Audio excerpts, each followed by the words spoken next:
Hello and welcome to 6-Minute English. Today, we're talking about something many people debate every morning. Breakfast. Should we eat it or skip it? Right. For years, people have said breakfast is the most important meal of the day. It's supposed to give us energy and help us stay focused. But recently, more people are skipping breakfast because of new diet trends and busy lifestyles. Exactly. Some believe skipping breakfast helps with weight loss, especially with something called intermittent fasting, eating only during certain hours of the day. Others say skipping breakfast makes you tired and less productive. It's confusing, isn't it?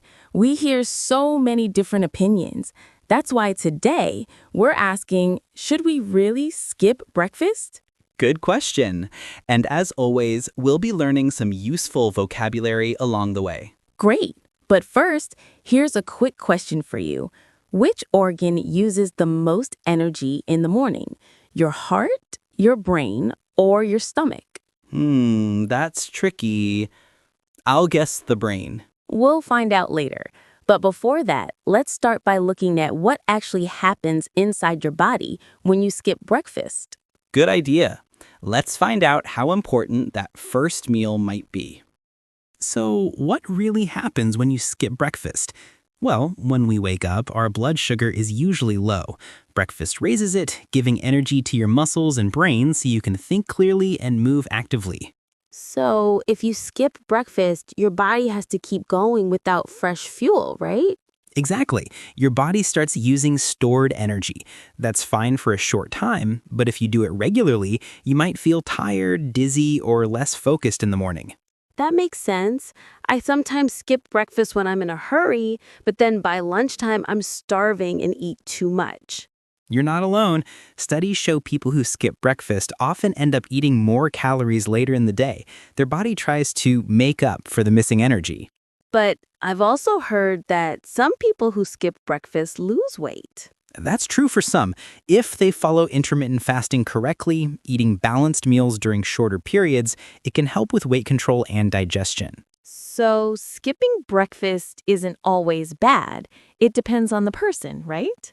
Exactly. The key is balance and listening to your body. Scientists say what you eat for breakfast matters more than whether you eat it or not. For example, sugary pastries and coffee give quick energy, but it disappears fast, leaving you tired again. So it's better to eat whole grains, fruit, or protein, like eggs or yogurt? Exactly. These foods release energy slowly and help you stay full longer. Also, research shows breakfast eaters often perform better at school or work. Their memory and concentration improve. That's probably why students are always told to eat before exams. Yes, but not everyone needs breakfast to function well. Some people's metabolism, the process that turns food into energy, adjusts easily. They might feel just fine eating later in the day. So the idea that breakfast is always essential isn't 100% true. Right. Science is showing that everyone's body is different. What's healthy for one person may not be for another. The important thing is having a consistent, nutritious diet overall, not just focusing on one meal. That's actually encouraging. It means we can build habits that work best for us. Exactly. No strict rules, just smart choices. So, after all that, should we skip breakfast? I think the answer is it depends. If you wake up hungry, have something healthy like oats, fruit, or eggs. If not, don't force yourself to eat. Well said. Listening to your body is key. The goal isn't to eat early, it's to eat well. And don't forget water. A glass of water in the morning helps your body wake up and stay hydrated. Good tip. Also, remember, skipping breakfast won't ruin your health if you eat balanced meals later. What matters most is your total nutrition, not just one meal. That's a great takeaway. By the way, earlier you asked which organ uses the most energy in the morning. The answer is the brain. It uses around 20% of your body's total energy. Wow. No wonder I can't think clearly without food or coffee.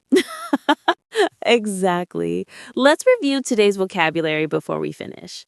Blood sugar, the amount of glucose in your blood that gives energy. Intermittent fasting, An eating pattern where you only eat during certain hours. Metabolism, how your body converts food into energy. Hydration, the process of getting enough water. Perfect. That's all for today's 6-Minute English. Thanks for joining us. See you next time, and maybe grab a healthy breakfast tomorrow.